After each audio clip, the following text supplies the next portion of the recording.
अब प्रत्येक समाज में प्रत्येक बुजुर्ग अपने बच्चों को, माता है या पिता, दादा है या दादी जी, वो शिक्षा अच्छी देते हैं, और फिर भी समाज गिर गया। सतर कितना संत जन से भी सत्संग कर रहे हैं, और संतों की कोई कमी नहीं। वर्तमान में तो विशेष बोलबाला है संतों का, और श्रद्धालुओं की कोई कमी नहीं, और समाज गिरता जा रहा है। किसी का कोई असर नहीं, किसी प्रकार की कोई मर्यादा नहीं रही। इसका कारण ये रहा कि उन संतों की शब्द में शक्ति को नहीं, और उनसे उनके असर नहीं हो सकता उन बच्चों के। वो तो श्रद्धालु हैं, परमात्मा के प्यारे हैं, परमात्मा के इच्छुक हैं, चले जाते हैं, थोड़ी बहुत देर सत्संग अच्छा लगता है, सुन भी लेते हैं, लेकिन बाहर आकर के उनके वही कर्म प्रारंभ हो जाते हैं। क्योंकि न तो उनके कोई कर्म, प्रारब्ध के कर्म संस्कार समाप्त होते जिस कारण से उनको सुख हो, ताकि वो बुराइयों से बच सके। पुण्यात्मा, आप जब इस मार्ग से जुड़ जाओगे और सच्चे दिल से आप मोक्ष चाहोगे, आप किसी का बुरा नहीं कर सकते। बुरा करोगे तो आपका डबल होगा, क्योंकि परमात्मा कबीर जी नहीं करेंगे, क्योंकि परमेश्वर ने आपके पाप कर्मों को रोक दिया जो आपको दुखी करेंगे, और वो अभी आपके पाप नाश नहीं करेंगे, क्योंकि वो देखते हैं कि ये कितना चलेगा हमारे साथ, ये काल के पाले में फिर ना चला जा। तो उससे क्या करेंगे, वो आपके पाप कर्मों को रोक देते हैं, और आपको राहत मिलनी प्रारंभ हो जाती है। कुछ दिनों के बाद आप छोड़ जाते हो, या फिर आप बीच में कुछ थोड़ा बहुत हेरा फेरी करने की चेष्टा करते हो, किसी कोई जो मर्यादा हमने बता रखी है उसके विरुद्ध क्रिया कर देते हो, आपको हानि, तुरंत हानि हो जाती है, और फिर आपको समझ में भी आ जाती है कि मैंने ऐसी गलती कर दी, आज मुझे इसलिए हानि हुई, तो दूसरी बार आप वो गलती नहीं करते।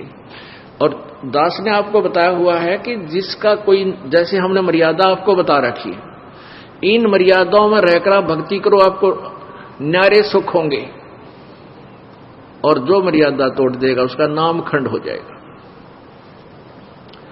और नामखंड हो जाने से आपको परमात्मा की शक्ति मिलना बंद हो जाएगी। जैसे बिजली का कनेक्शन आपने ले रखा है और वो कनेक्शन कट गया, तब पहले तो आपका पंखा भी चला था, ट्यूब भी जग रही थी, और भी आप सब कार्य कर रहे थे, अपना आटा भी पीस रहे थे, जल भी निकाल रहे थे मोटर तक, फिर वो बंद होगी। क्यों होगी? क्योंकि आपका कनेक्शन कट गया। इसी प्रकार से जिसने उपदेश ले लिया और आखिरी सांस तक मर्यादा निभानी पड़ेगी, मर्यादा में रहो, आपका नाम खंड ना हो, तो आपको परमात्मा की शक्ति का लाभ प्रॉपर मिलता रहेगा। तो ऐसे जब आप मर्यादा खंड कर देते हो, आपका कनेक्शन कट जाता है, तो आपको राहत मिलनी बंद हो जाती है, दुख आ जाते। फिर आप आकर के यहां आपको बताया है कि बार बार बकवाद नहीं करें, बार बार जानबूझ कर नाम को नहीं तोड़ना चाहिए, और किसी कारण से, क्योंकि नए नए बच्चे हैं, समाज में जाते हैं, अन्य समाज जो है हमारी मर्यादा के टोटली विरुद्ध काम कर रहा है। एक परिवार में एक सदस्य नाम लिया और 5 सदस्य आन उपासक हैं। हमें भी पता है कि हमारे बच्चों का ये नाम शीघ्र सी सेट होने नहीं देंगे, तो परमात्मा के आदेश से ये ऑप्शन छोड़ दिया है कि एक आध बार किसी का ऐसा नाम खंड हो जाए तो दोबारा तुरंत ले लेना चाहिए, नहीं तो लाभ नहीं मिलेगा। तो अब बहुत से बहन बेटी भाई आते हैं, जी मेरे पर गलती होगी, माफ कर दो, क्योंकि उन्होंने गलती की, उनको दूना दुख हो गया मर्यादा तोड़ते ही, और पहले सुख होने शुरू हो गए थे। कान पकड़ते हैं जी, आगे से कोई कहता जी बीड़ी पी ली मैंने एक दिन और मुझे ऐसी हानि होगी, आगे नहीं पीऊंगा, दोनों कान पकड़ता हूं। अच्छा भाई, आगे गलती ना करना, नाम दोबारा दे देते। फिर बार बार करेगा तो फिर मालिक नहीं सुनेगा तेरी बिल्कुल भी। तो इस डर से फिर वो गलती बंद हो जाती है, ना वो चोरी कर सकता, क्योंकि ज्ञान हो जाता है कि जो अगर हम चोरी करके सेठ बनना चाहते हैं, दूना दुख होगा, डबल पाप हमारे लगेंगे, और वो चोरी किया हुआ धन आपके पास नहीं रह सकता, ये गारंटीड बात है। अब वो पाप आपके साथ रह जाएंगे जो चोरी करने से बने। एक भक्त का इकलौता पुत्र था और उसके दोनों गुर्दे फेल हो गए। उसने बताया कि मेरा इकलौता पुत्र था और दोनों गुर्दे फेल हो गए, उसके ट्रीटमेंट में मैंने लगभग 3 लाख रुपए 3.5 लाख रुपए लगाए, यानी 10-15 साल पहले की बात है। वो कैसे लगे? पहले तो झाड़े झपटियां वाले के चक्कर में फंस गया, फिर लोकल डॉक्टरों के चक्कर में फंसा रहा, फिर पीजीआई दिखा रोहतक में बहुत देर हो चुकी थी, कहने के दोनों गुर्दे कंडम हो गए और ऑल इंडिया इंस्टीट्यूट दिल्ली ले जाओ।